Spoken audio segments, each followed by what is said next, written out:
that all men are created equal, that they are endowed by their Creator with certain unalienable rights, that among these are life, liberty, and the pursuit of happiness. When any form of government becomes destructive at these ends, it is the right of the people to alter it or abolish it and to institute new government. We are the revolution. Stand up, stand up, stand up. Stand up, stand up, stand up. Stand up, stand up, stand up. We're the revolution. Stand up, stand up, stand up. Stand up, stand up, stand up. Stand up, stand up, stand up. We're the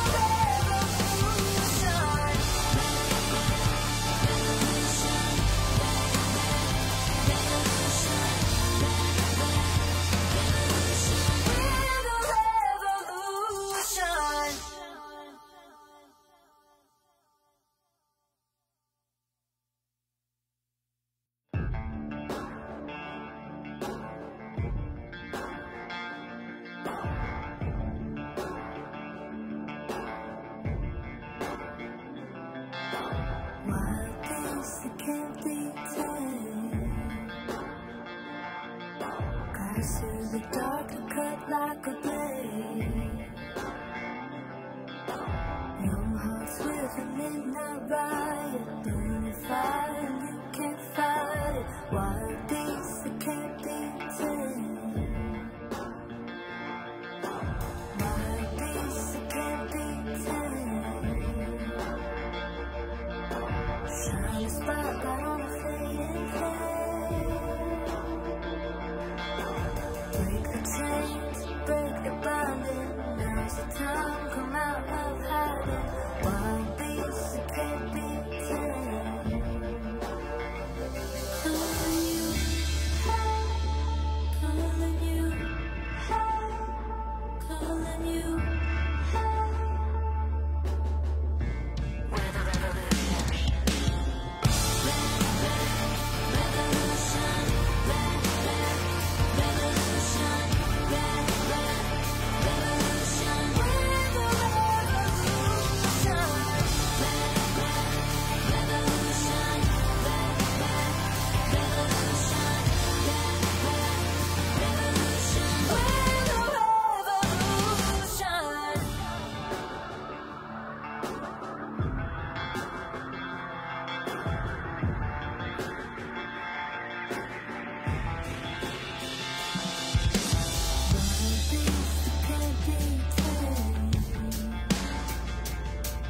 There's a line across and a line to break.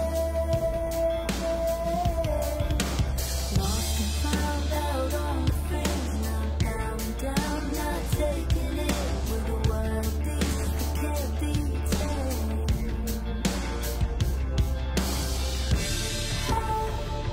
Calling you, calling you,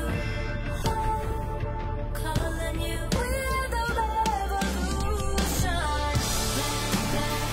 Revolution, revolution, revolution. We're the revolution.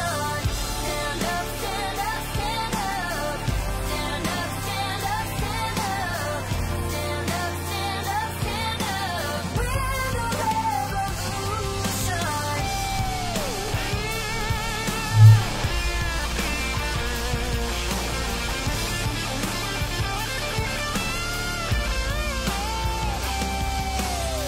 We hold these truths to be self-evident, that all men are created equal, that they are endowed by their Creator with certain unalienable rights, that among these are life, liberty, and the pursuit of happiness. When any form of government becomes destructive at these ends, it is Gather up, you weary souls. Show 'em you ain't dead. Tell 'em they ain't coming home. Woo, rise. Woo, rise. Woo,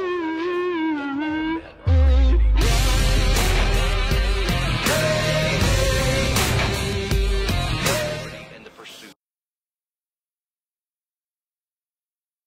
Well, hey guys, welcome into the live stream tonight. Yeah. It is good to be here. It's good to be with you. Still trying to get a little used to the schedule and everything that we're going to be doing on these live streams on Monday nights. But I'm looking forward to having this time with you to be able to hang out and open the floor to you guys if you have questions or about music business or songwriting, producing, gear, all that kind of stuff. We can talk about all of that. Plus, we can talk about camera gear. We can talk about any of that kind of stuff. Those of you that watch my YouTube channel and you watch my videos, you know that I have so many different interests that are all over the place. And I definitely want to try to get to all of them and talk about everything. We can talk about cinematography. One of the things I think I might want to get into is YouTube drama. It's kind of funny when you start getting into this world and you start actually getting into YouTube and doing YouTube, you start to realize and you start to figure out that there's a ton of drama that goes on with YouTube, and I guess that's no different than anything else in life or any other area. I mean, it is, after all, a social media platform. So I find it funny. I get all these suggested videos that come my way, and you start to go down these rabbit holes, like some of these people that it's like I have no idea who these people are. And then, you know, I ask my kids. They, of course, know who Logan Paul and Jake Paul and all these other people are. And you start trying to research it and find out who these people are. And then I'm just constantly stuck with this question of why do people even care who some of these people are. So welcome into the stream tonight, guys. We are going to do some channel reviews tonight as well. And that means if you're a songwriter or you're an artist and you would like to share your video with everybody, you want to get my input on it, all you have to do is drop a link in the chat right over there, and I can see the link and everything. So I just think that would be kind of fun. I've seen some other live streams do this, and a lot of it, you know, is more geared toward like the cinematography stuff and the videography kind of stuff. I love what Caleb Pike over at DSLR Video Shooter does on his live stream when he actually, you know, gets people to send in their work on the live stream and he looks at it and reviews it. And I thought, you know, why in the world couldn't we do that, you know, in music? I get a ton of emails from people every week that are wanting to send me songs and get me to critique them. And I want to be really careful about something. And that is, I want to be really clear on something. I don't like to critique other artists' work. It's not something that I enjoy doing. I will be the first one to tell you that I don't accept criticism. So I don't really give it back. I think that's only fair. I think everybody, even myself, we can deal with and accept some creative criticism from time to time. But as creative people, those of you that are watching, and if you are watching, I'm assuming that you are a creative like me. And whether that's, you know, songwriting or producing or making videos or writing books or poetry, painting, an artist, a creator. It's always funny when we're told that we need to accept creative criticism better. The hard part for me in that, and I'm sure it is for you too, is that we are so personally tied to what it is that we do that even corrective criticism at times just comes off as criticism. And that we take that personally. You know, I love it when people say, well, I didn't like this, but don't take this personally. And it's like, this creation is of me and it's mine. So I can't take it positively. I just take it as criticism. So if you want to share a link and you want me to listen to something, or you want to share it with everybody that's on the live stream tonight, feel free to do that. I'm not going to criticize you. I'm not going to tell you that you suck. I'm not going and I'm brutally honest. But my way of delving out constructive or creative criticism is to say, find the positive in what it is, and then also say, you know, from a business standpoint or from a professional or craft standpoint, here are some things that I might have done differently, or give you some suggestions to help you improve. So there's no telling what all we might get into.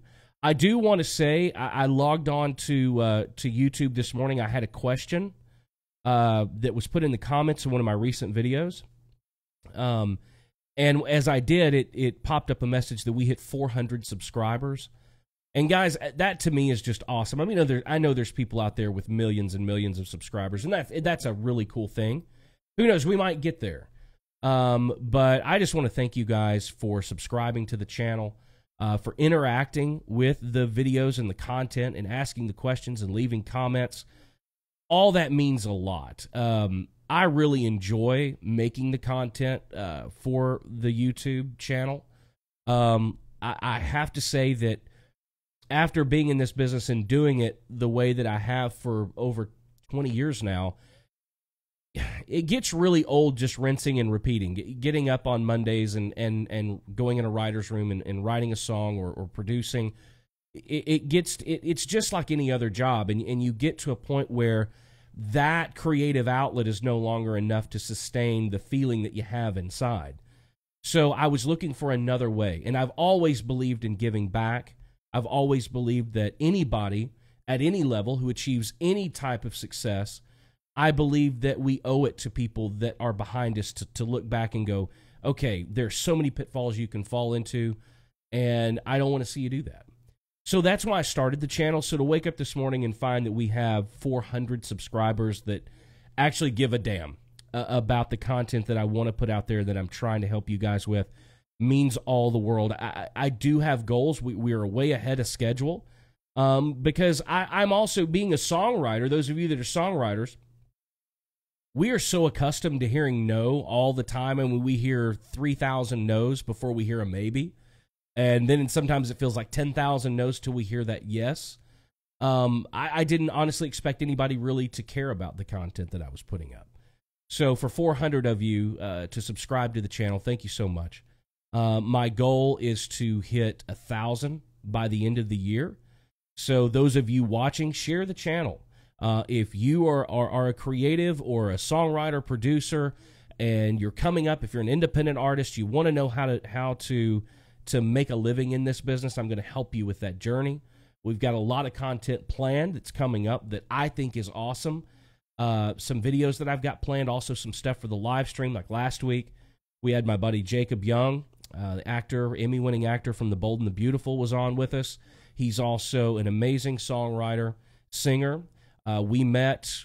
He got in touch with me actually through Instagram and asked me to produce his record. And I said, absolutely. We've become good friends. I want to have my buddy David Aldo out in Los Angeles on one of these live streams to talk about the difference in fame and success. There's a lot of things that I've got planned that I want to do. And the more support you guys show, the easier it makes sitting down and coming up with all these ideas on top of my regular schedule of writing and producing records and developing brands and the artist development company. It just makes it all worth it. So to those of you watching and all of you that have subscribed, all 400 of you, thank you so much. It means the world. If you haven't already, hit that subscription button and then hit the bell icon next to it so that you get notified when I do upload new content or when I go live on Monday nights at 7 p.m. And that's when we're going to start doing these every Monday night at 7 p.m. If you want to find out everything that's going to be going on during these live streams, I'm going to get better at that. You need to follow me on Twitter and Instagram. You can do Facebook, but I hate Facebook. I'm just going to be real honest with you. I hate it with a passion. I can't get on there without seeing something political. And I'm so over all the politics stuff. I don't care if you're Republican, Democrat, Independent, green, white, red, blue, green. I don't care. I just know that I'm sick of getting on there and seeing all of the political stuff. So I tend to stay away from there. But on Twitter and Instagram, it is at the Steve Freeman, and you can see them right there in the, well, I guess it's over here. Yeah, everything's backwards over here on my screen. It's at the Steve Freeman. Also, I want to talk with you about something new before we dive in tonight, and that is the live stream on Monday night is now sponsored by Boso, Born Southern. Some of you guys have messaged me about Born Southern, and Born Southern is a clothing brand. It's a lifestyle clothing brand that I just happen to fall in love with. I love their clothing. I love their shirts, and I love their hats. And Eric and I, the owner of Born Southern, we just clicked right away. And I'm proud to be working with them and helping develop their brand and bringing some other people into the fold like Steven Martinez and Jacob Young and some of the artists that I'm going to be working with and developing, and even some other artists that you already know. But it's just awesome. I love the stuff. You guys that know me well know that I don't just shill a bunch of stuff. I only talk about things that I believe in and things that I actually use, things that I actually like. Born Southern is one of them. And I also want to tell you, it's kind of cool. If you go to bornsouthern74.com, that's bornsouthern74.com, and you want to get this hat right here that I'm wearing, or any of the shirts, you can find out all the stuff for men, women, children, all kinds of stuff. Go to bornsouthern74.com and check out all that stuff. If you find something that you want, find a hat or a t-shirt or something like that that you want, when you get to the checkout, enter the discount code TheSteveFreeman, and you're going to get 10% off of your order. So go check them out. And thank you to Boso Born Southern for sponsoring the live streams on Monday night. Also want to hit another thing. I was playing a song when we came on tonight. I wrote the song and produced the song, so please nobody turn me in. Or YouTube, if you've got your monitors watching and listening, I wrote it. I produced it. I own my part of the publishing on it, so I have every right to use it. No copyright strikes, please. I get so tired of using my own music in my videos and having to fight constantly to getting the copyright strikes and then having them taken off. So anyway, well, I want to dive right in. Speaking of my buddy David Aldo out in Los Angeles, David says, "What up, Steve?" He's en route to a gig.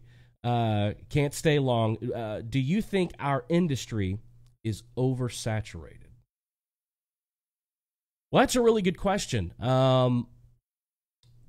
I'll tell you this. This is one way to answer this question. I think that our industry is completely oversaturated with people that shouldn't be in the industry. Let me just put it that way. And again, you guys that know me know that I tell the truth. I tell this to many different people that I work with. What's sad about our industry right now, but is oh so true, is that especially the major labels, that talent is the last thing in the world that they're looking for. Whether or not you have talent as an artist is not something that they really care about. They're looking for a package that they can sell.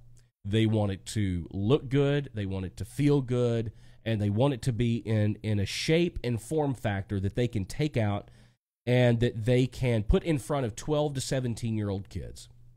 And that these kids think that it's cool. And so when you ask me if it's oversaturated, I say absolutely it's oversaturated. It's completely oversaturated with things that don't have talent and that should not be consuming the brains of 12 to 17-year-old kids. I have to say, I've been seeing all these notifications from Billboard come through the last few days talking about Travis Scott. I don't know Travis Scott's music well enough to say whether he's talented or not talented, but visually, and yeah, there you are going to say I'm an old man. But when I look at the visuals and I look at things like that, I realize more and more that is what we are using to sell music these days. It doesn't really have anything to do with the quality of the content. It has to do with the quantity of the content and how much of it that you can put out there to keep in front of people, to keep them excited or on the train that you're on. I tell people all the time that, to me, I think this business and the demographic that people are trying to hit now in the music business, like I said, they are the 12 to 17-year-old kids. I've labeled them the what's next generation. And usually their attention span is shorter than a goldfish. And I'm saying this because I have a 15-year-old and I have an 11-year-old. So I know how long their attention spans are. And I would like to think that my kids are just as normal as everybody else's. And that from what I know in dealing in the industry, I can tell you that's the truth. They're a what's next generation. If you put something in front of them, it's going to entertain them for about 5 minutes, maybe. And then it's literally what's next. So I understand what the industry's trying to do. I understand that they are just trying to flood the market with content. Because when your average demographic is 12 years old to 17 years old, they have so many things through social media and everywhere else just flooding at them right and left. They're only supplying the demand. I did a video on this not very long ago. They're only supplying the demand, and I'm getting to the point where I never thought I would be, but I am getting to the point where I'm tired of hearing people blame the industry. Because this is not the industry's fault. Is it oversaturated? Absolutely. But is it the industry's fault? No. They are supplying a demand that exists from the consumer that the industry created. Now, if I have a problem with the industry, that's my problem. They created their target demographic. And I also get frustrated when I hear people in the industry talk about sales being down, record labels not making as much money anymore. I get really frustrated at that because, quite honestly, I think, well, it's your own fucking fault. Sorry for the language. But it is. When you went from a core demographic across most all genres that was 25-54, that was tended to be educated, had a job, and had money that they could spend, when you left that demographic and you went all the way back over here to these 12 to 17, 12 to 18-year-old kids that don't have jobs. If they have money, it's given to them by their parents. You went and chased this demographic down and turned the industry over to it. You turned your future over to 12 to 17-year-old kids, and now you want to complain because the industry isn't making the kind of money that it used to. You dug the hole and then threw yourself down in it. So I see both sides of it. And honest to goodness, the part of the reason and part of the overpopulation and oversaturation of the business is because in order for them to make money the way that they used to, they have to put 15 times the amount of content out because it's being consumed by people with attention spans shorter than a goldfish. I didn't know we were going to get into my overall philosophy of the music business and its state that it is right now. But you know what? Leave it to David Aldo. Leave it to that guy. If you don't know about David, you got to check David out. David is an amazing artist. He is out in California. They call him, or actually around the world, they call him the artist to the stars because David does a lot of private shows for big companies like Google and celebrities like Tom Cruise and Russell Crowe and Elton John. When they throw a party at their house and they want somebody to come sing, they call David. And that's why I want to have him on this show to talk about the difference between success and fame. I don't think David would mind me saying it. In South Africa, David's very famous, but in the United States, I don't know that you would call David famous, but you could certainly call him successful. He has built an amazing life since coming to this country over the last 18, 19 years.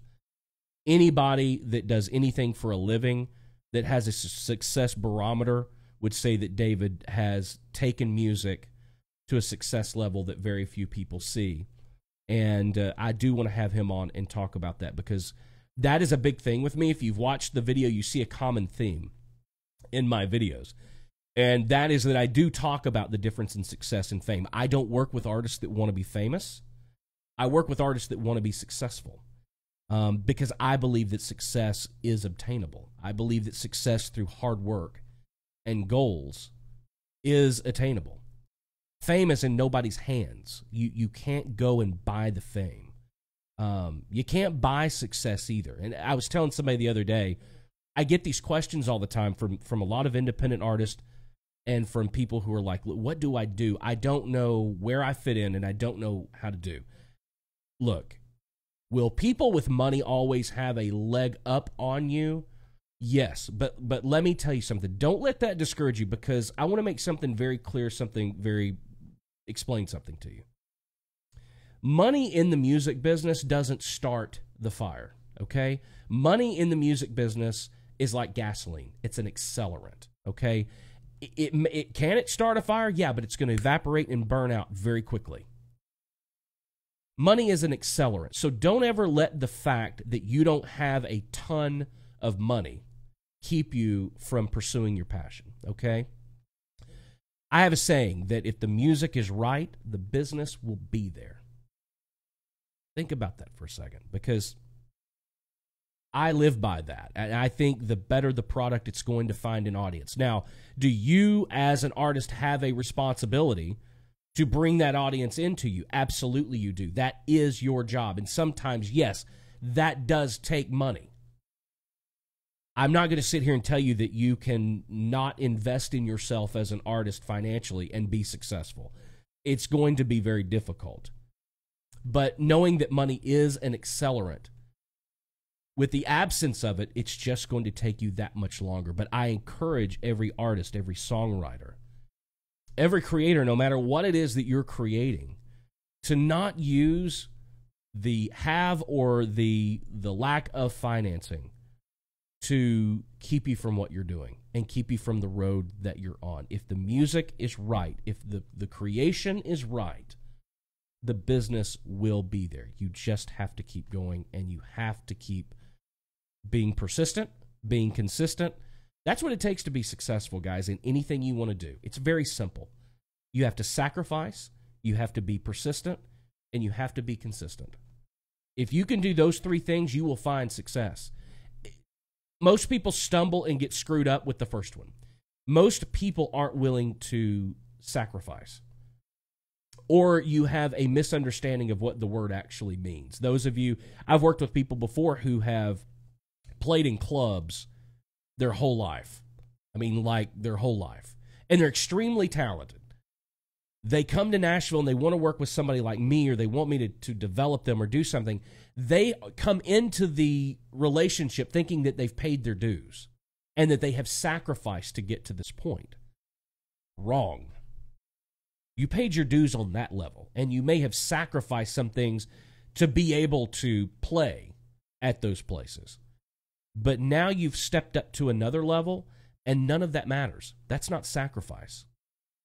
You have to learn that with each step that you want to move forward, each step comes with a new sacrifice and with a new definition of the word, as a matter of fact. So, guys, persistence, consistency, and the willingness to sacrifice. And availability. I got to say, I was telling somebody the other day, I went and had coffee with a duo here in Nashville. They do classic style country music, more traditional country music. And I think they're phenomenal. We're talking about working together and me developing them. And that's what I was telling them. I don't care if you're doing Christian death metal music. If you can make yourself available, if you're willing to sacrifice, if you can be persistent and consistent with what you're doing, that's the key to success in pretty much anything.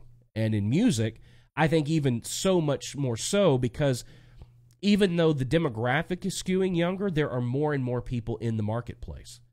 And those people's likes and dislikes are much broader now. Every format is broader.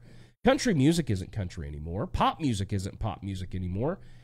It's all becoming one format, back like it was in the 40s, 50s, and 60s. You know, back then you could turn... I wasn't alive then, okay? So but I know these things. Back in the 50s, you know, you could turn on a radio station, you'd hear Hank Williams Sr., and then you'd hear the Platters. You know, that's the way that it was. That doesn't bother me so much. I don't like boxes. Those of you that watch the video know I hate boxes. I hate genres. I hate labels. I think if it's good, it's good. All right, looking at chat. Guys, if you want to drop a question in the chat, all you have to do is drop it in the chat. Literally, all you have to do is type it right up there. It comes up in front of me, and I can read it for you. Snail Guy says 400 subscribers. Congratulations. You have a very interesting channel. Thank you so much. I really appreciate that. Like I said, it's a lot of fun. I'm enjoying doing it. And we're going to keep doing it. We're going to keep growing it. I've got some big plans. So, Snail Guy, thank you so much. Miss Courtney, let's see, I think it's so sad that I honestly don't believe. Hello from Australia, by the way. Hello in Australia. I think it's so sad that I honestly don't believe we will have any, quote, classics from our generation now. No Garth Brooks, no AC/DC. I could, honest to God, talk for 300 years on this topic. I will try to shorten it up because I agree with you. We do not have quote unquote superstars anymore. And when I say superstar, see, most people think that I'm qualifying that by some social media standard. I could care less that you have 1 million followers. That doesn't make you, it doesn't, in my book, I'm saying, guys, for me, it doesn't make you famous, it doesn't make you successful, and it certainly, to me, does not make you an authority on anything. So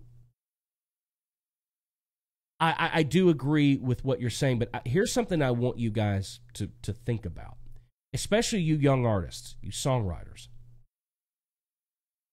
I realize that as an industry, we have set the bar pretty low. That's our fault. We have set the bar low enough that so many people fit under the bar. Nobody's aiming for greatness anymore. When you think about, and you go back over time, and you think about the superstars, and you think about the people that have branded music, okay? And listen, I'm going to name a few here, but this is off the top of my head. I'm going to leave more people out than I mentioned. So it's not just these people, okay? But when you think about Lionel Richie, think about the voice. Think about the songs. Think about the performance. You think about Elton John. Think about the songs, the voice, the production, the music. When you think about Journey, think about the songs. Think about the voice. Think about the iconic production. When you think about Garth Brooks, think about, I can't say the voice. Garth is the first person to tell you he's not the best singer in the world. And I agree with him. But Garth is a marketing genius. Garth became a superstar for a completely different reason. Did he have great songs? Yeah, he had some good songs. But it was his live show. It was how amazing that he was on stage, bringing all of that to life. But then, beyond that, what made Garth a superstar was his ability to walk into a room, meet somebody for the first time, and make you feel like he had known you for 30 years. Guys, when you hear people in the entertainment business talk about the it factor, that's what they're talking about. Superstars just tend to draw people to them. Taylor Swift is another great example. Now, you can say whatever you want about Taylor Swift, about whether or not she can sing or whether or not she can do this, or you can talk about that all day long. But the fact is the girl or the woman is a superstar. Because she had the it factor, she too, like Garth Brooks, had that ability to endear herself to her fans. That when she met an 11-year-old girl, she didn't have an 11-year-old fan. She had a fan for the rest of that 11-year-old girl's life, or anybody else that she ran across. When you look back over time and you see the difference between people who are at that, just at that level where they're not superstars, they're popular, you know who they are, but they don't hit that superstar status, that is the difference. It doesn't mean that their music is any less, or that their production is worse, or their songs are worse. None of that matters. When somebody is a superstar, it's something in them personally. It is an it factor that comes from within them to be able to connect with people and endear themselves to people to where people want to do whatever it is that they ask them to do. They ask them to buy a record, they go buy it because they feel like they are tied to that artist. They feel like they know them personally. And the artist, in turn, makes you feel that way. Those artists have known how to take their fan base along with them on the ride. I don't think anymore that artists today know how to do that effectively, and that's why I don't think that we have superstars anymore. We have famous people. We have people that are more famous than other people. We have a social media complex, social media society by which we gauge somebody's popularity. In today's world, yes, we have more than others, but I'm telling you, I don't know that we will ever see another superstar in the way that we think of superstar, because when you really think about it, the superstars that we're talking about were entertainers. They weren't just singers. They weren't just rappers. They didn't just do this, or they didn't just do great music videos, because most of the people we're talking about were long before the age of video, and certainly long before the days of social media. Guys, those were entertainers. Those were the people that self-reflected on their audience through their song, through their stage presence, through how they were individually with people. That's the biggest lesson I try to teach new artists coming up now. That's a way to find out if you have something. Start dealing with people. Find out how they react to you. And you'll know really quickly if you're on your way to a mediocre career, or maybe, who knows, you might have what it takes to be a superstar.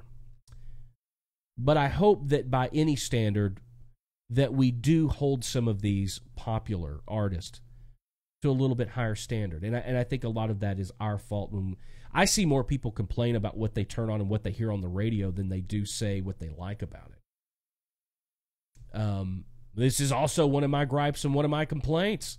I hear people tell me all the time, oh, this artist here or this artist over here, they're just phenomenal. And I hear all this all the time, and I'm like, well, that artist has a hard time selling records. I blame the consumer a great deal. Like my video with the problem with female country artists. I blame the consumer. We stopped buying those artists' records. Why? There are many different reasons.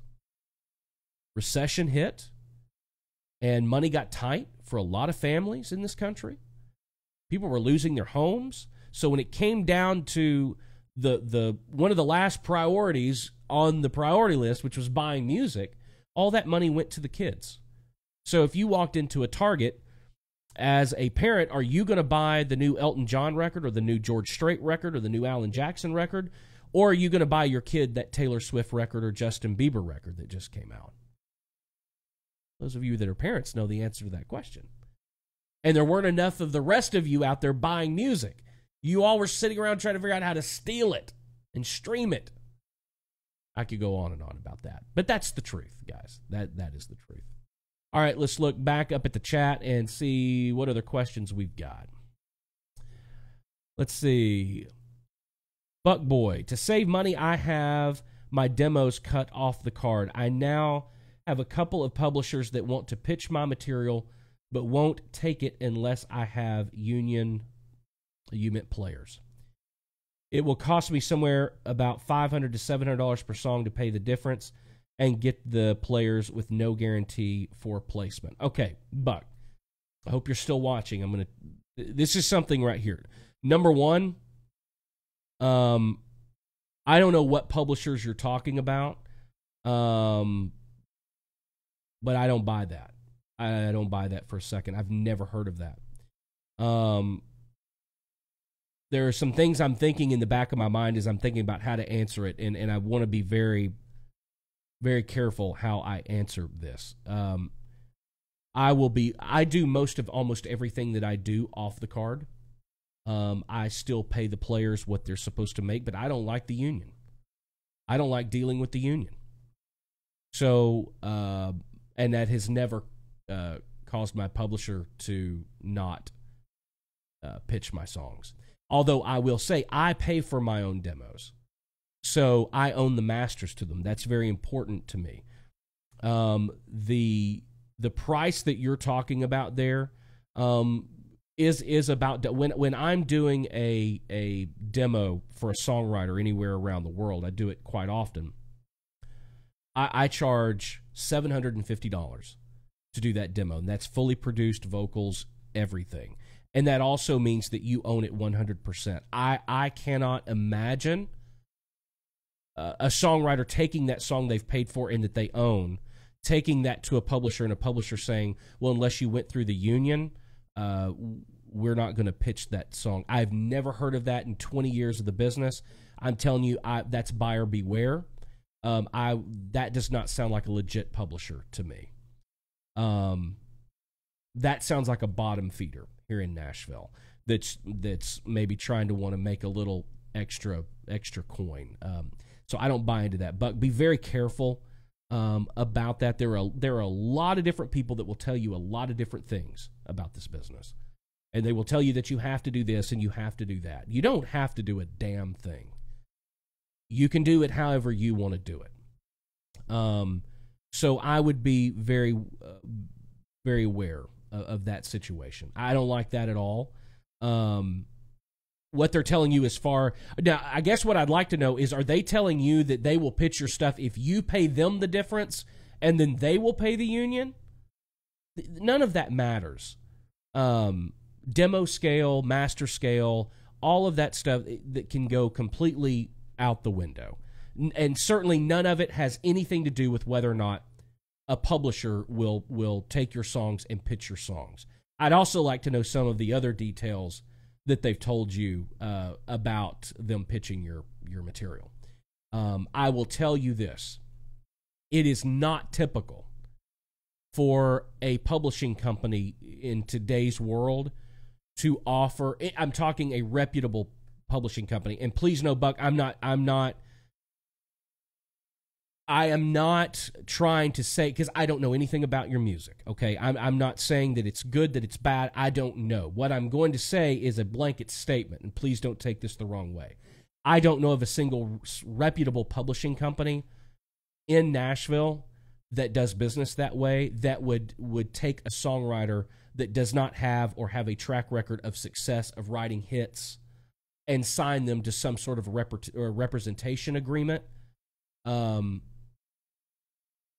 If they want you that bad and they like your songs that much, then they will want to sign you to a publishing deal. Now, if that's what they're offering, that's another thing. But I don't like the situation that you're describing there. It sounds like a bottom feeder, and it sounds like somebody's getting ready to take your money. I'm just going to be real honest with you about that. That is not how the publishing business works. Let's see. W. Lee, what's your opinion on Blackbird Academy? If I have the money, is it worth it? All right. I'm going to piss some people off. I love it, guys. Keep the hard questions coming. Y'all really want me to get in trouble, don't you? I am a firm believer that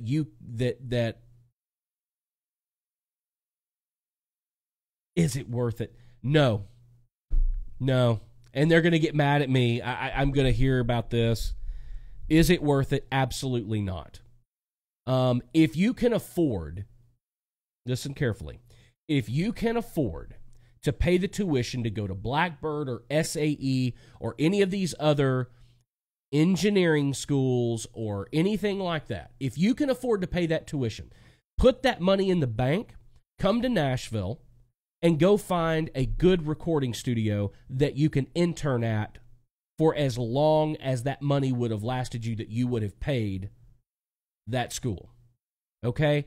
Because nothing in the world, no instruction, no showing, no teaching, no nothing in the music business when it comes to engineering and producing records.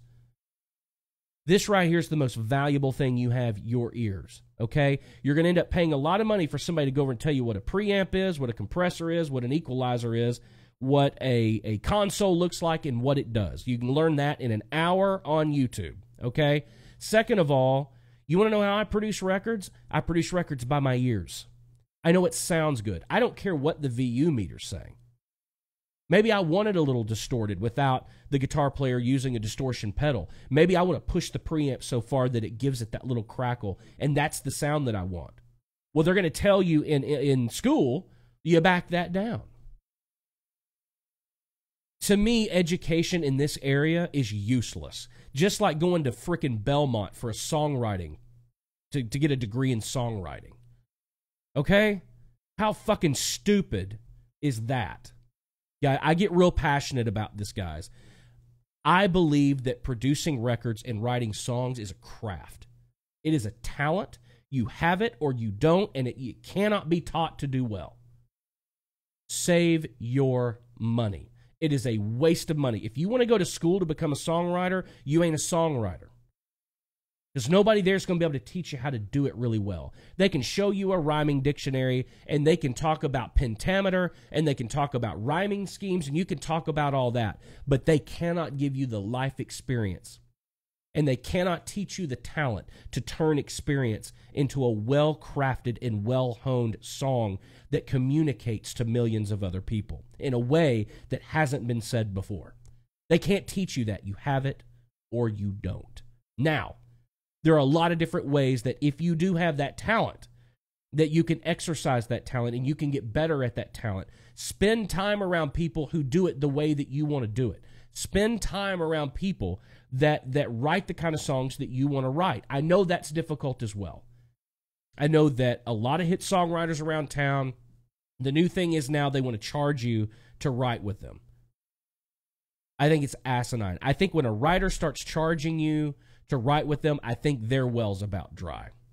And any other hit songwriter in town charging you to write songs with them, I think is ridiculous. I think if your heart is in the right place and you're coming from the right place, you should want to, if there's a songwriter out there that has talent, then you ought to be fostering that songwriter. You ought to be paving this road for people to come behind you. I believe that's our job, and I think we should be doing that. Shame on you if you are out there taking people's money that don't have talent just so they can be in the room with you. Shame on you. And I know several of you out there doing it. But that's how I feel. I think that's wrong. There are sharks in this business. We've talked about that before. That I am tired, literally tired, of seeing new artists and new songwriters come to Nashville. And I swear to God, I don't even know how you guys make it to find an apartment or anything else because everybody's got their hand out. It's pay to play. It is a pay to play business, and it does cost money. But guys, be careful where you spend your money. Paying a songwriter to sit in a room and write a song with them is ridiculous.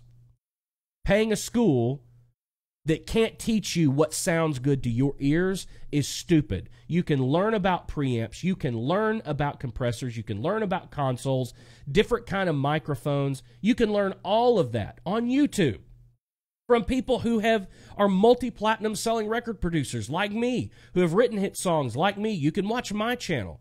If you want to know about something, leave it in the comments section. I'll do a video and tell you all about it, and I'll save you $25,000. I'll also tell you that audio engineering is the absolute worst thing you could possibly go into. It just is. I mean, studios are closing all over Nashville. I can do in this room right here what I can do in any studio in town. I have the same preamps. I have the same mics in the locker room. I don't have to go to a studio. I have places when I'm producing records that I like to cut because it's a little bit bigger and everybody's comfortable. Yes, absolutely. But I think it would be a big mistake for anybody watching, anybody listening, to go into audio engineering and especially pay a trade school to teach you how to do it. Number one, all they're going to teach you is, here's a knob. You turn that knob for more gain. You turn it down less. Everybody that I've worked with when I've been on a session, and there's been somebody that's gone to one of those schools, it has delayed the session tremendously because they think that they've learned it in school. This is a business where you learn by making mistakes. Take that money you would pay in that tuition, come to Nashville, offer yourself as an intern to one of the best or any recording studio in town, get in there, mispatch some stuff, mess up some recordings. That's how you learn. Trial and error. So the long answer to your question, sorry, is no, absolutely not. Save your money. That's ridiculous. It's stupid. I wouldn't do it. He says, thanks, man. What my gut tells me as well. Love your channel, bro. Thank you, man. I appreciate the kind words. Buck asked, back to our publishing thing, is there any type of contract between writer and studio musicians that says I agree to pay union scale should one of the demos are placed in TV or film to satisfy a publisher? Well, if all else fails, here's the rule that I've always followed by. He who pays owns. If you paid for that recording, then you own it. If your publishing company pays for it, then they own it. So it doesn't have to go through the union for something to be owned. You could call me and say, hey, Steve, I've got $50. Can you do this song for me? The answer to that question is hell no, I can't do that. But let's just say that the answer to that question was yes. Whatever I agreed to do it for is what I agreed to do it for, okay? If I take your $50 and I go do something, I hand it back to you, you own it. Now, I've been in the business long enough, and I've worked and continue to work with people who operate that way. If you're just starting out a relationship with somebody and you're not real sure, absolutely. I do it all the time with stuff. I have people, hey, I want you to sign this contract that states that I'm paying you X amount of dollars, and when you're done with it, it's mine. You don't own any right to it. And I'm fine with doing that. I see artists do that at sessions all the time, and songwriters do that. I would encourage you to work with the next level of people. Buck, I'm going to say this again, and I mean no disrespect, but I think you need to up the game in people that you're dealing with. It sounds to me like you are stuck in this thing where you're dealing with a bunch of bottom feeders. And these type of people have a tendency to take advantage of people like you. And I hate it. I hate it. But if you're interested in covering your bases, then I say absolutely do that. Put yourself up a contract and just say, hey, you can write out the song titles, and you can say, well, I did this session and I own them, outright. Nobody holds any ownership whatsoever in these songs, and sign it and go on your merry way. If you want to make sure that you're protected, you absolutely can do that. What this publishing company you're describing is asking you to do is not typical of a publishing company, okay? Because let me give you this example. I've got a song in a movie coming out. The movie starts shooting next week. And I did all the production and everything. I own the master. I don't need anybody to sign off. I don't need the players to sign off. It doesn't matter what I paid for the production. It doesn't matter. I produced it myself. I brought in my guys. I did it. It's a song that I co-wrote with Chloe Caroline. And I own it. It doesn't matter how much I paid for it. And nobody needs to know how much I paid for it. When that does happen, you will get a music supervisor or the legal department of that production company. I'm talking the film or television. They are going to get with your publishing company if you are signed to a publishing company, or they are going to get with you and or whoever is the master rights owner. They will ask you to certify that you own that master. That doesn't have to go through the union. That doesn't go through the players. That certainly doesn't have to go through the publishing company, because in my case, my publisher doesn't own any of the masters.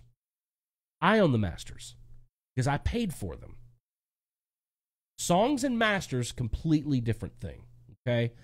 This is about educating yourself and knowing, and that's why you're here, and that's awesome. So I hope that I've answered your question that way. If it makes you feel more comfortable, absolutely. In dealing with the people that you sound like you're dealing with, I highly would recommend that you possibly go get you a little contract, single page, real simple, leave space for song titles, that and all the players sign off that they own no percentage of that it was a work for hire, is what that called. It's a work for hire agreement. It doesn't matter what the dollar amount is. It can be 50 freaking cents. It's a work for hire agreement. You can find them just about anywhere. You can find them online.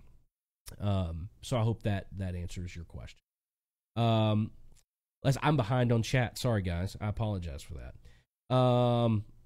What kind of music do you think is easier to do and to get fame? Well, let me tell you this, Snail Guy. I don't believe in fame. If you shoot for fame, you're going to fail. Because fame is not within your personal power to achieve. There is nothing you physically can do or manifest yourself to create and put yourself in a situation where you become famous. It's impossible. Your work can get out there and other people can make you famous. And what other people say and other people share, that can lead to fame. But there's nothing you can do to make yourself famous. So let's take fame out of the equation. And what kind of music do I think is easier to do? I'm going to take some shit over this one. I would have to say rap. And I say that because, you know, guys sit with a laptop and make a song. That to me is easy. And there again, like I said, I'm going to take flack for this, but I don't consider those guys producers. I don't consider those guys musicians. Okay, a computer is a tool. It is not a musical instrument. I'm going to say it one more time. A computer is a tool. It is not a musical instrument. So because you can sit here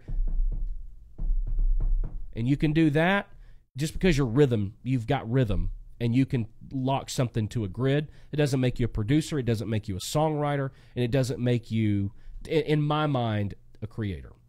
So I'm not saying that I don't appreciate those guys' ability. I do, but I consider them computer programmers. I don't consider them songwriters. I don't consider them producers. So that to me is the easiest thing to do. I think now, and this isn't just me saying this, this is other people. And I'm talking big hit records in the rap world, R&B, and pop world. Everybody's now all about this Splice thing. I think it's splice.com. And it is basically you pay and it's royalty-free once you pay your membership. It's endless loops and samples and all this. And I've seen two different things. One was Kendrick Lamar, and one was Demi Lovato, and something was something else. That their producer was in there basically talking about how he used Splice to create these tracks. And what he did was dragged and dropped different loops and different sounds, just dragged them and dropped them into... That, to me, is not songwriting. That, to me, is computer programming.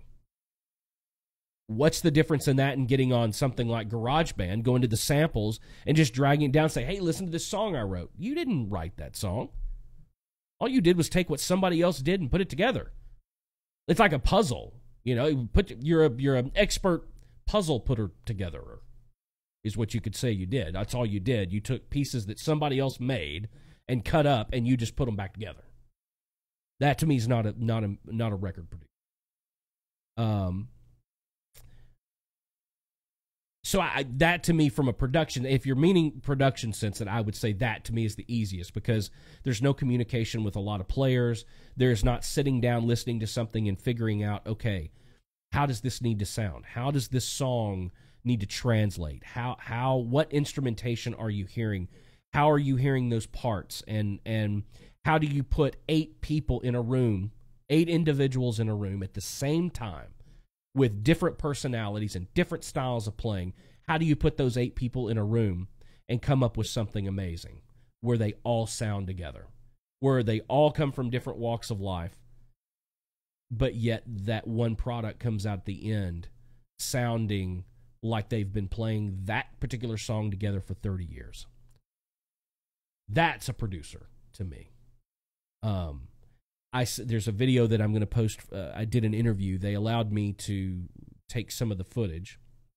I'm going to put it up on my channel. I may do it tomorrow, where I talk about my method of producing records and how I believe in my belief structure. And I talk about that very thing. To me, a record producer is not the guy that stands behind the glass and says to the guy playing the guitar, I want you to play it like this. I want you to play these notes. I want you to play it here. I want you to play it on this. That, or anybody else, the drummer, the keyboard player, anybody like that. That, to me, is not the job of the record producer. I believe that a great record producer, first and foremost, knows who to put in that room. And they know to trust the people and the professionals that they are putting in that room to all work together for the betterment of the project. I do think it's the producer's job to wrangle that and make sure that it stays on point and that it stays on focus and that it stays on plan, that we are being true to the product we are creating, that for the vision that that artist has. That is the producer's job.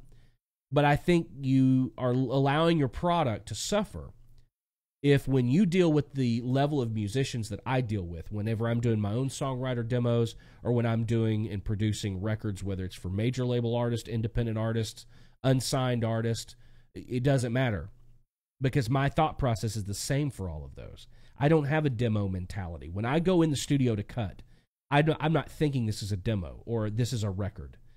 It's a record every single time. That's and I play and I use guys that also think that way. The difference between a record and a demo is in the minds of the producer and the people playing on it. It has nothing to do with demo scale, master scale, none of that. And if you're out there and you're dealing with people who have that mentality, and you are dealing with people and bringing them in to play on your songs that they are thinking, oh, this is a demo, so I'm going to play it like this, then that's why you're not more successful. I'll put that out there right now. That's what's holding you back right now. I deal with people who don't know they don't care whether it's a demo or this is going to radio or it's going for a movie. They care about giving their best every single time they turn their amp on or they sit down behind the kit or they sit down behind the keys. They want to give their best. They want something unique. They don't want to play something that they played on a session earlier, that they played last week. They actually care. And we don't have a lot of that these days. We have a lot of session players in Nashville who are there to collect the check. And they don't care. And that's why I don't use those guys. And honest to God, some of those guys are considered some of the best players in town. But they have a different mentality. You know, the first question when they get the call from the producer is this demo or master scale? Shouldn't matter. If you're in this for the right reason, it shouldn't matter. Yeah, it makes a difference on how much you're getting paid. But that shouldn't be the first question, right? I mean, to me, it just shouldn't. So I hope that answers your question. Let's see, what else have we got here? Chris, what is your opinion about the online mixing courses like URM and Mix with the Masters? All right, Chris, here's my answer. Same as the other thing. Same as the other thing. You want to learn how to be a great mixing engineer? Start mixing. Start mixing and start fucking it up. Period. End of story. Just like songs, okay? I have to write through so many bad songs. It's like I have to get them out before the really good one comes out. It's like I said, it's almost like there's so many no's to get to that yes, okay? This is really no different. When you think about Chris Lord-Alge, he has a style of mixing that is his own. I can almost listen to a record and tell you if Chris mixed it or not. The people that have done that were not taught, okay, this guitar part should come up 2 dB, and then you don't need to know all that. Again, right here, most valuable resource and tool you have. Now, if you want to learn about the gear that you use and the tools that you use in that process, absolutely. I don't believe in paying for any of that. I think for whatever, I don't even know what those cost. If you throw me in chat, Chris, what does one of those things cost? Because I honestly, I don't know. And I would like to know. So if you're still on, you're watching, you're listening, let me know what that cost. My thing of it is if you want to do that, you get with somebody like me or another producer, somebody, and you go, hey, would you mind giving me a copy of some of your Pro Tools files or Logic files and letting me play around with this thing and mix it? And then when I get done, would you listen to it and tell me what I'm doing right or what I'm doing wrong? I think instead of paying to watch somebody else teach you how to do it, use that money to buy the equipment and sit down and teach yourself. Because again, no technical turn this knob here, turn this knob that way. If you really want to become a craftsman at what you do, you need to find your own style. You need to find your own sound, your own signature that you put into these mixes. And the only way to do that is trial and error. That is the only way to do it, in my opinion. Not saying you can't learn something from those. $20 to $40 a month? Jesus Christ. That's not a lot of money. I mean, I know that. I mean, it's not a lot of money, but save your 20. I mean, at $40 a month, 12. I'm not really good. I'm a music. I'm a producer and songwriter. I'm not good at math. Is that $480 a year, something like that, dude? Don't watch. Do. Whether you are a songwriter or you are a producer or you are an artist, the only way you are going to get better at what you do is by doing it and failing constantly. Guys, I still fail. I fail 1,000 times more than I succeed. But I keep doing. I keep writing. Just because Tim McGraw didn't cut the song I thought he was going to cut on his last record doesn't mean I stopped songwriting. It also doesn't mean that I don't write great songs. I keep doing. I've written a lot of bad songs this year. I've written a lot of bad. They're not all good. So you got to keep going. You got to keep doing. I am a very hands-on kind of person. I took lessons and things like guitar lessons and piano lessons when I was a kid. I don't remember anything. I'm self-taught. I play by ear. So I learned how I like things put together. So that's how I learned, but I learned by playing. How did I get to write the kind of songs that I'm capable of writing now? I got myself in a position by doing that. I know the craft. I know what to do and what not to do. I recognize the people that I write really good with and the people that I don't write really good with. And I eliminate those people from my circle. I don't keep trying to push and push and push. This business is as simple as finding what works and continuing to do it. That's it can boil down to that. But guys, on any of this stuff, before you pay for somebody else to tell you how to do something, just go do it and do it wrong about 500 times. And then you'll learn. Not only if you're paying somebody to teach you, you're learning their method. You're learning their way. Be an individual. Be unique. Find what makes you special. Find out what it is about the talent that you have is different than everybody else out there. If that wasn't important, then the same one guy would be mixing every record that comes out of Nashville, and that's just not the case. Same thing with Los Angeles. People go to Chris Lord-Alge because they want a Chris Lord-Alge mix, not because they just need somebody really good to mix their stuff. They want a Chris Lord-Alge mix. Same thing here in Nashville. There's a guy named Billy Decker. People go to Billy Decker because they want a Billy Decker mix. I can spot a Billy Decker mix from the first downbeat. I know it's him. People, you've got to have your own uniqueness. Don't be afraid to find out what it is that makes you special. You got to do that. What makes you tick?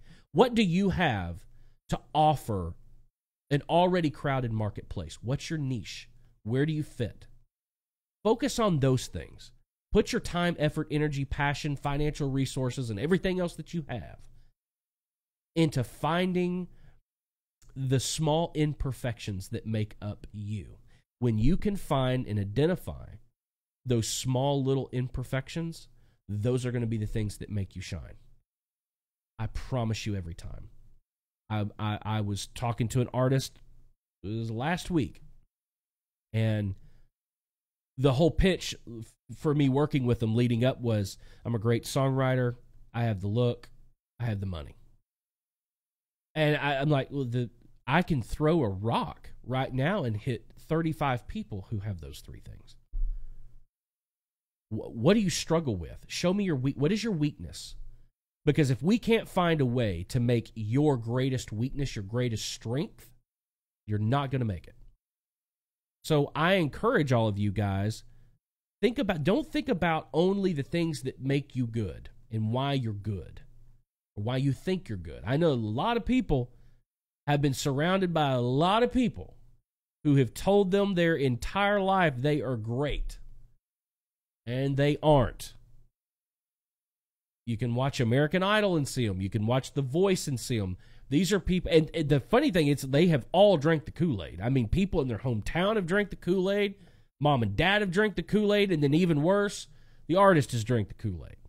There is nothing more frustrating to me on the face of the planet than somebody that doesn't have it and is not talented sitting in front of me telling me how talented they are. That is the most disgusting thing to me on the face of the planet. And they believe that based on what all these other people have told them. Don't believe what your family says. That's the moral of the story. If your family tells you you're great, you might ought to think twice. Very rarely does that actually pan out. But anyway, I hope that answers your question. Guys, if you have any other questions, feel free. You can drop them right there in the chat. All you have to do is type them right in there. Let me see if I have missed anything. I think I answered that. Yeah, I answered that. Let's see. I think I've gotten to everything in the chat so far. Do any of you guys want to do a review? Does anybody have something they want me to watch or listen to, and we can review? All you have to do is drop that link into the chat there, and I can pull it up, and we can all look at it together. And like I said, I promise my goal here is not to be mean or anything like that, but I get it all the time. People want me to listen to stuff. So I thought, maybe tonight on tonight's show that we could do that. Also, we have not done this yet, but it is possible. And I don't know how this would work. So maybe somebody should try it just so we can see if it actually works. But you can actually call into the show. All you have to do is call 615-290-5584. 615-290-5584. We haven't done it yet, so I don't know if it works. So it might work, it might not work. It actually does work. I mean, I've tested it out, but we haven't done it during one of the live shows. We haven't done that yet. So if you want to be able to do that, then you can do that.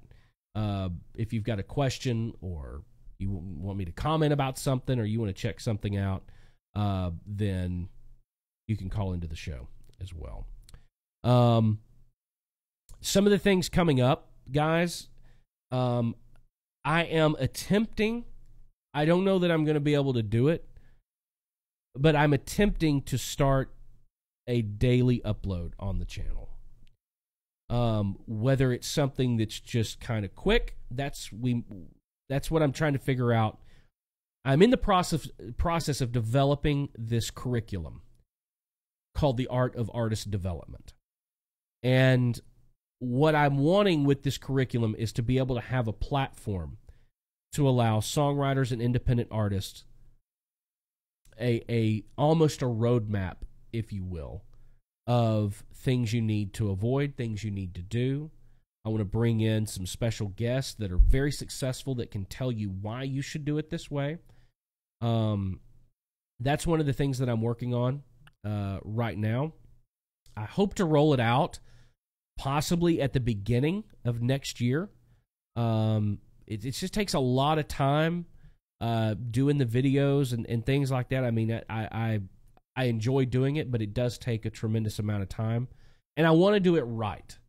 That's the thing. I see so many, and what has brought this on, and so many of you guys, I'm sure, see this, but I get so sick and tired of seeing all these ads for songwriting camps and mixing camps and all this, where it's just, more than anything, it's just to get your money. And I get tired of seeing new artists that want to come to Nashville or want to be involved in the music business, and you don't know what you're doing. You know that you've got a passion, and you know that you feel like you have what it takes inside of you to turn that passion into a profession. So you start looking for answers. And the mud and the cloudy and dirty water that I call the bottom feeders, they seem to have the most money to be the first point of response. It's like you start wanting to know, the first thing you're going to find is a bottom feeder. And I see people fall for it all the time. And it's these songwriting camps. There's a specific lady that she bugs the shit out of me. I had to block her across every social media platform because I think she was targeting me.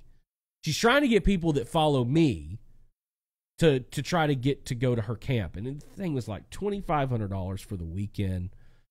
And she's going to go and critique you. She's going to critique your songs and tell you how to be a better songwriter, which we've covered. I don't believe is possible.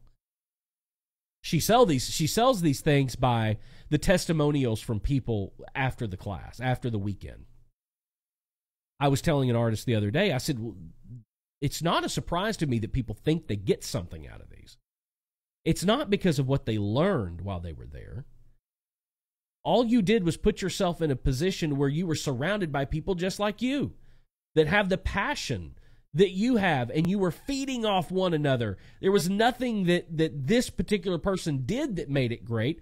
You just went and spent a weekend around people who are just as passionate as you are, and that's infectious. So that's my thought on that. But I want to put together this art of artist development to give songwriters and independent artists a resource, if you will, a real, truthful, honest resource for everything from songwriting to demos to production, what all of that should cost.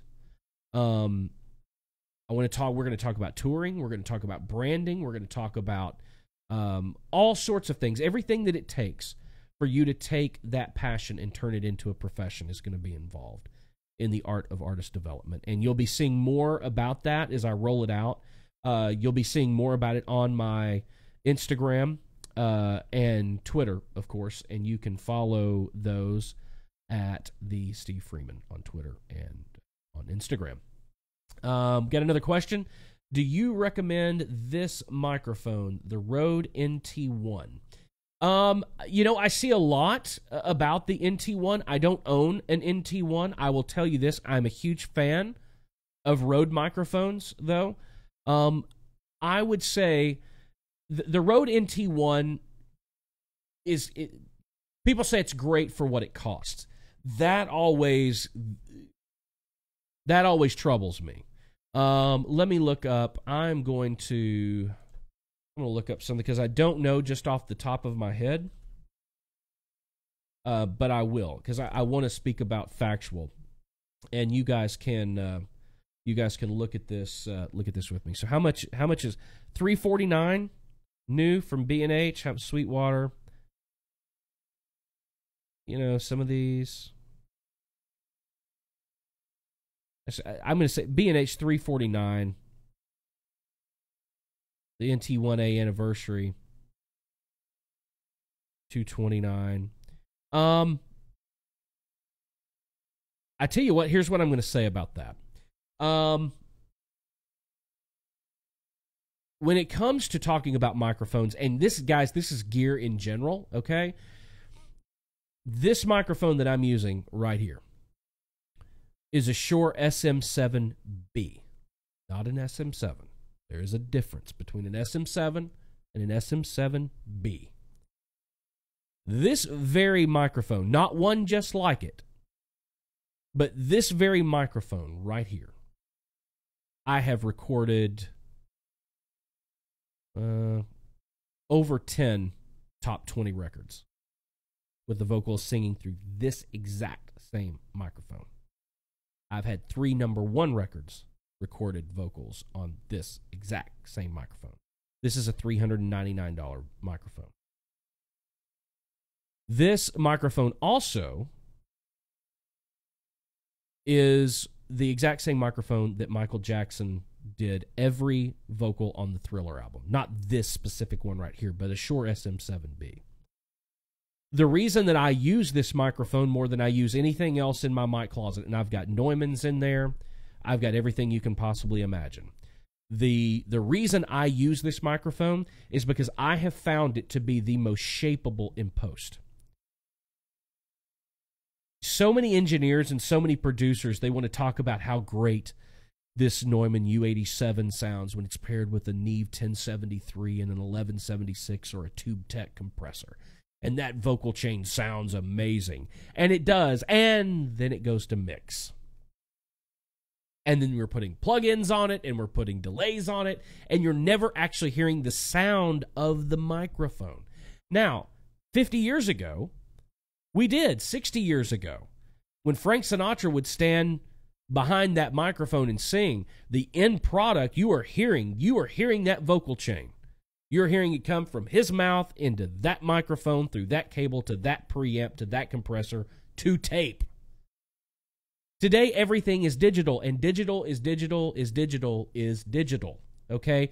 You're not hearing, I don't care, a lot of, in R&B and rap, the big thing is to use what we call it the Sony Cobra, but that Sony, what is it, Sony 9000 or something?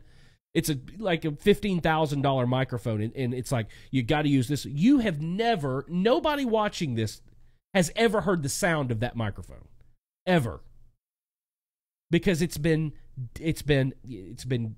gone from analog to digital. Then you've added plugins, and you've never heard the sound of that microphone.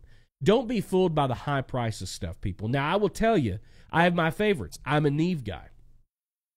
I like Neve 1073s, and I've got them right back there. I also love, just as much as I love a Neve 1073, I love Universal Audio 710s. I've got 2 UA 710s right back here. So I've got 8 channels of Universal Audio 710. Love it. It's got the little 1176 style compressor right there built in. Love it. Love it just as much. I have different uses for different things. When it comes to microphones, though, guys, don't be deceived. And don't think that just because something costs a certain amount that it's automatically better. This right here is a $400 microphone, and you've heard this microphone on the radio. This exact microphone, you've heard it on the radio, and you didn't know. You didn't know that I didn't use a $25,000 microphone, did you? No, you didn't. It's this microphone. I do love Rode, though. I would say that if you want to do a Rode microphone, spend a little bit more money. Save a little bit if you need to. The Rode K2, I think, is one of the most undervalued and underappreciated microphones on the face of the planet. I think it is a wonderful microphone right out of the box. It's tube. I think it's a great microphone out of the box, but also there's a little trick that it just so happens that some of the older Telefunken tubes actually fit and replace in where the tube with the K2. So you could actually take it and for a few $100s more, buy yourself an old classic Telefunken tube and put it in your Rode K2, and all of a sudden you got a $6,000 microphone. And it sounds like $6,000. But it sounds great out of the box. You don't have to do that. I'm just saying, if you want to do a Rode mic, I'd say if that one's $349, $350, put a couple $100s more with it and go with the Rode K2. That would be my advice. One of my absolute favorite microphones that I have is an actual Rode Classic. They don't make them anymore. They make the Rode Classic 2, but I actually have an original Rode Classic. And the reason that I looked and looked, and it took forever to be able to find one, but I finally found one and I bought it because I always thought that Adele's Rolling in the Deep, there was just something special about the vocal on that song that I had not heard. So, of course, I did my due diligence and I researched everything and how it was recorded, what the vocal chain was, what processing post was done so that I would know if I was really hearing the microphone or not.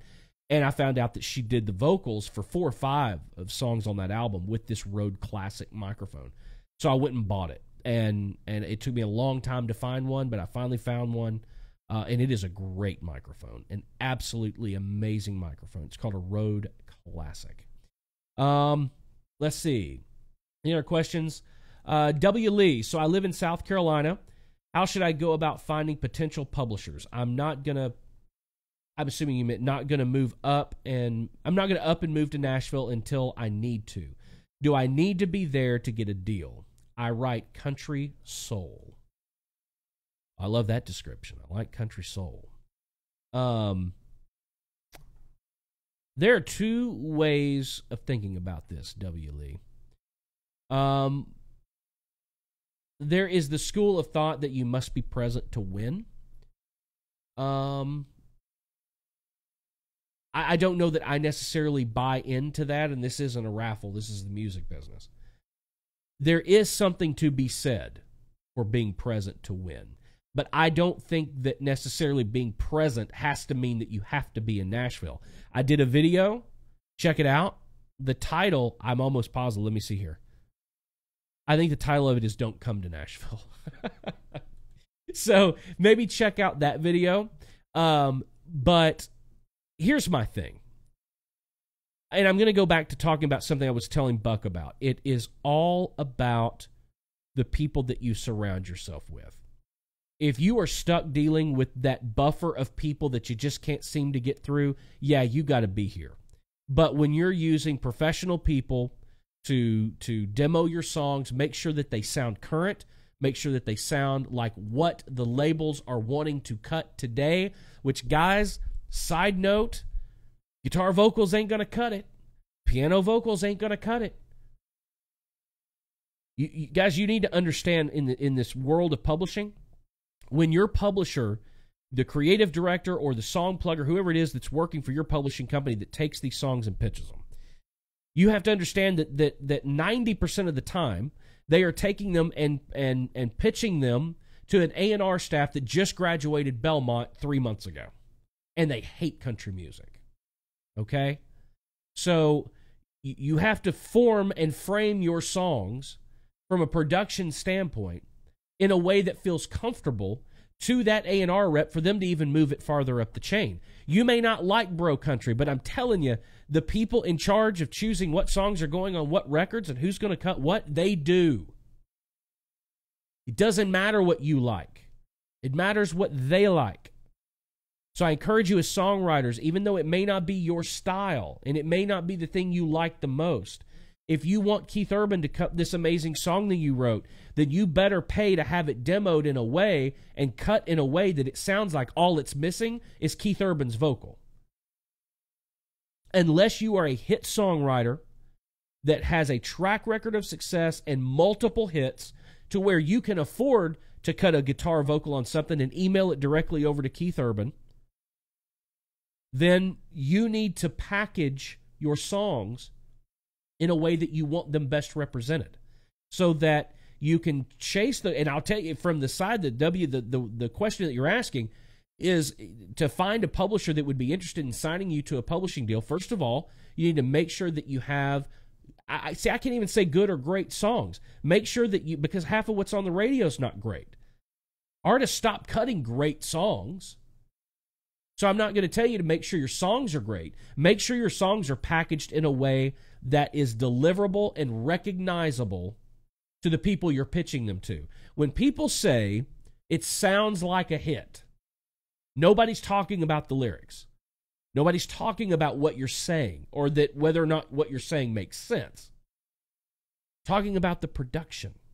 They're talking about that first, because I'll tell you this, any publisher in town, and I think this is bullshit, but it happens constantly. It happens at the publishing level, and it happens at the record label level. They're going to listen to a verse and a chorus, and they're turning it off whether they like it or not. You could put fuck in every single song you write in the second verse, and it might get on the radio before anybody notices. Seriously, I'm not even joking. Nobody listens past the chorus. They'll skip, and I've been in label. See, this is why my publisher will no longer allow me to go to pitch meetings. Can y'all imagine me in a pitch meeting? Somebody listening to a song, and then they go through and they skip, and they think, oh, well, if it's got a bridge, it's going to be at about 2:30. I'm going to skip for it. And I mean, I'll lose my shit. I mean, this is a craft to me. This is my. You might as well hang my baby out the passenger window. That's how I feel about it. You know, you're an A&R rep. You're supposed. This is your job. Listening to music is your job. So why can't we listen to a 3.5-minute song? So realize the rules of what you're getting into and what you're actually facing. If you want to pitch, you need to make sure that these publishers know, I write this style of music, but also realize that your publisher has a job to do, and your publisher's job is to get songs cut. They can only get songs cut that sound exactly like what the record label wants. And that's easy to know. All you have to do is turn the radio on. That's real simple. That's homework. I know that a lot of you may have problems with realizing that I don't write that style of music. Well, this business is never going to come back around to that. So, and that's been hard. That has been super hard for me. I was pulled into a publishing meeting, and my publisher looked me dead in the eye. This was 7 years ago. Looked me dead in the eye and said, Steve, we need you to stop writing great songs, and we need you to start writing songs we can get cut. Well, I take this seriously. I take writing songs seriously. If I don't have something to say, I'm not writing. That's why I haven't written a song. It's been 3 months, maybe longer, since I actually wrote a song, because I don't have anything to say right now. I take it seriously. I cannot walk into a room and write this bullshit we're hearing on the radio right now, whether it's pop, whether it's country. I can't do it. I won't do it. So I said all that to basically say, and to answer your question, make sure that you're delivering the product in a form factor that they recognize and that they can actually do something with. And that is your job as a songwriter.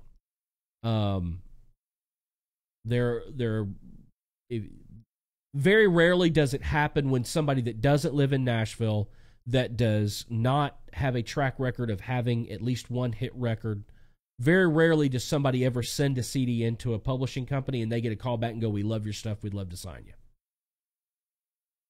I'm trying to remember. I don't know that that has ever happened. I mean, I'm sure it's happened. Don't get me wrong. I'm sure it has. But I don't remember the last time that it happened. And especially the way things are now, cuts are few and far between. The major labels are closing their doors down. And it is damn hard right now to get an outside cut. And an outside cut, for those of you that don't know, is from a songwriter that is not affiliated with either the record label or the publishing company that the record label owns. It's very difficult. The money has shrunk up. So for Sony to make more money, they make sure they cut Sony ATV songwriter songs so that all that money comes back. Why would they cut your song and have to split that money with you when they can keep it themselves? Sucks for a lot of songwriters, but I mean, it actually makes sense. I hate to say it, but it does. It makes sense. It's capitalism. Good old United States of America. It's capitalism. So I hope that answered your question. I don't want it to discourage you from doing it, though. I think you can be successful in this business, whether it's songwriting or being an artist, from anywhere. I think it's important that you at least try to make trips to Nashville. I tell songwriters all the time, you don't have to live here, but but this is a relationship business. So if you want to have the right relationships with people that can get this stuff done, they are here. So maybe you don't have to be here, but you have to dedicate some time to being here to make those relationships. So I hope that answers your question. Put your songs in a form factor that the publishing company can recognize right away that this is potentially something they could do something with. And then also back that up with making plans to be in Nashville or Los Angeles or wherever it is that you're wanting to really get ingrained in. Spend some time here. I'm not saying move here, but spend some time here trying to create relationships with the people that matter, that can actually take you from A to B to C, and so on and so forth. He says, Lisa, yeah, the weekend trips is what I'm planning on doing. Well, here's the problem with that, W. Lee. Nobody works on the weekends. I get people want to write songs on the weekends. I'm like, I don't work on the weekend. I worked on the weekends when I was 16 and 17. I don't work on the weekends anymore. That's going to be difficult to do weekend-wise. Booking sessions on the weekend is very difficult. Getting anybody to do anything on the weekend is very difficult. If you could somehow manage to fit a Friday in there, Friday's even difficult. But try to get a business day in there in your trips. I think coming over the weekend is going to get really old, and I just don't know that you're going to be able to accomplish much because this town shuts down at 3 o'clock on Friday. I mean, everybody's gone. We're going to showcases or doing whatever little bit of their jobs they're doing. They're not doing it on the weekend. So maybe try to plan your trips where it's maybe a Thursday, Friday, Saturday, or a Friday, Saturday, Sunday, Monday, or a Saturday, Sunday, Monday. Try to fit a business day in there so that you can be here when actual business is being done. That would be my suggestion. Because that's a long trip. South Carolina, that is no short trip. Eric, from the owner of Born Southern, just drove down for us to have a big meeting. And he drove from Charlotte, and I think he made it in 6.5 hours, I think he said. So I know that's not short. Anybody else have any other questions? I see some of you guys have sent link. We have gone really long now. We've gone an hour and a half. So what I think I might do is I might save some of these links. Buck, I see that you sent me a link via Twitter. I will check the Twitter. I'll check my Twitter, and I will hold on to those links. I'm seeing them now. Yep, I see it, Buck. I got it. I will save these links. Maybe what we'll do is we'll spend maybe the first 20 or 30 minutes of next week's live stream going through these. And that'll give everybody a chance to get their links in and do things like that. So if you want to tweet me a link to your music or your video, you can tweet it to me at @TheSteveFreeman. If you're on Instagram, you prefer that platform like I do, it's the same thing, at @TheSteveFreeman. You can shoot me a direct message. You can comment on one of the posts, but you can get it to me that way. You can also email it to me, thestevefreeman@gmail.com. So you can get me all those, and I promise next week we will spend the first 20 or 30 minutes actually doing some of these reviews and getting them through there. I don't know, Buck, why you weren't able to put a link in the chat. I'm gonna look into that problem and find out exactly why you were not able to do that. I saw somebody else during their live stream the other day talk about they had to do something where they only cut and pasted the last something of the link, and because it wouldn't work either. So we'll get that figured out. Maybe we'll do that through Twitter. I've also got Discord. We might get into that at some point. I'm still trying to learn that one myself. But guys, we've gone long. I don't mind to keep going. If anybody has just joined, or if you've got a question that you've got, please ask it. I'm here for you. I'm here to answer it for you and give you a real world response to it. Because the last thing I want to see is any of you guys have the passion that you have, and to have that passion sucked out by bottom feeders in Nashville that tell you you need to want to do all these things that you don't really need to do. And I want to go back, and I really want to say, guys, listen. It does cost money to be involved in this business. If you want to go play golf, you got to buy golf clubs. It costs money. If you're into cars, it costs money. Everything costs money. This business is no different. It is a pay-to-play business, first and foremost, and always will be. Once you get past that, you need to understand that great quality doesn't have to cost all the money in the world. You guys would be blown away if I told you some of the things that it has cost me to do some of the major things that I've done in my career. I was never the guy to pay sticker for anything. Not cars, nothing. I learned to do a lot of it myself. And there's so much involved in that, guys, that I can't tell you enough. That this is a very hands-on business. If you take it as seriously as you say that you take it, then take it in your own hands. Yes, there are things you're going to have to pay for. You're going to have to pay for production. If you want a song plugger in Nashville, you're going to have to pay for it. But there are only 2 of them in Nashville that I trust. The rest of them are just taking your money. They can't get a song cut. One of the things that I see a lot is a lot of you guys fall into the trap of using people that have a reputation for things that they did 30 years ago. Number one, when you get to the point where you have to start spending money in this business, spend money with people that are known for and that are relevant today. They are known for doing for other people successfully what you are asking them to do for you within the last 3 to 5 years. The number of times people come to me and they're like, well, I'm going to work with this person over here, blah, blah, blah. They worked with Diamond Rio. Well, I love Diamond Rio, but they haven't been relevant in 20 years. Nothing against those guys. They're phenomenal.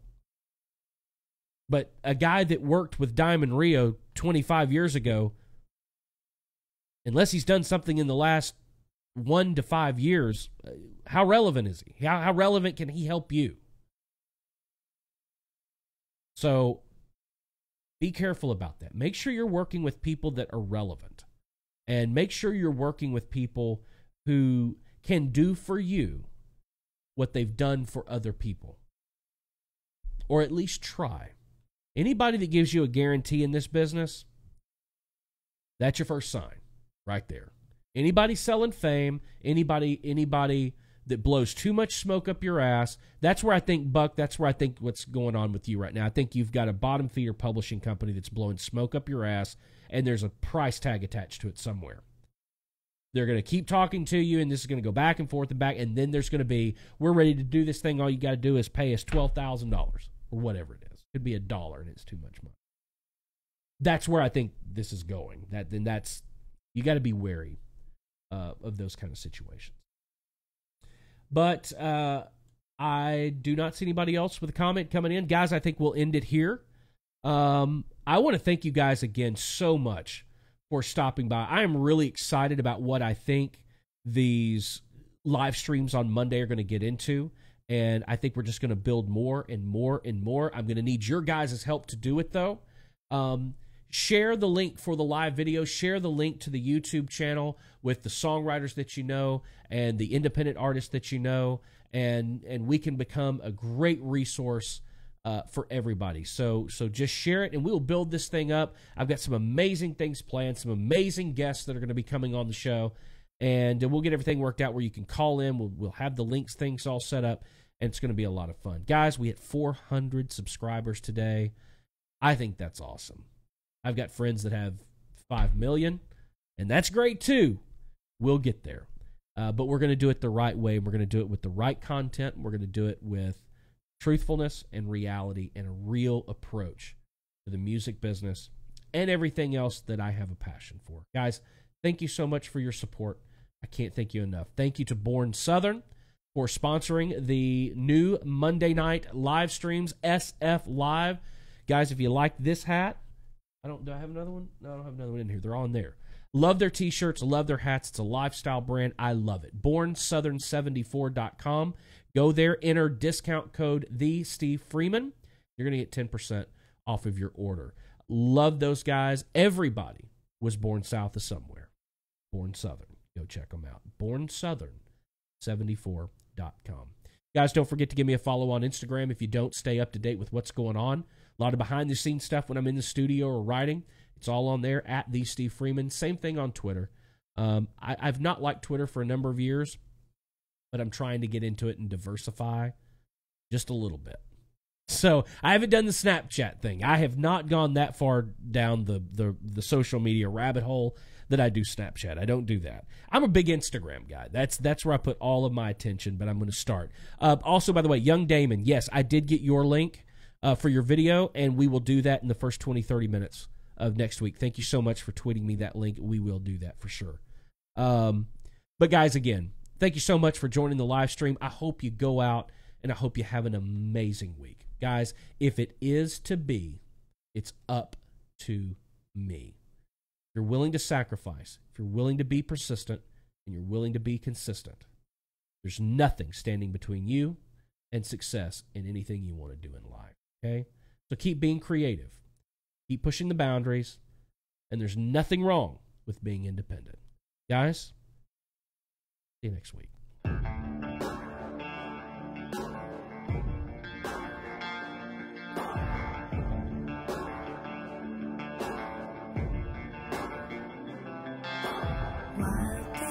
Can't be tamed. Glass in the dark and cut like a blade. Young hearts with a midnight riot, burning fire and you can't fight it. Wild beasts that can't be tamed. Wild beasts that can't be tamed. Shine a spotlight on a fading flame.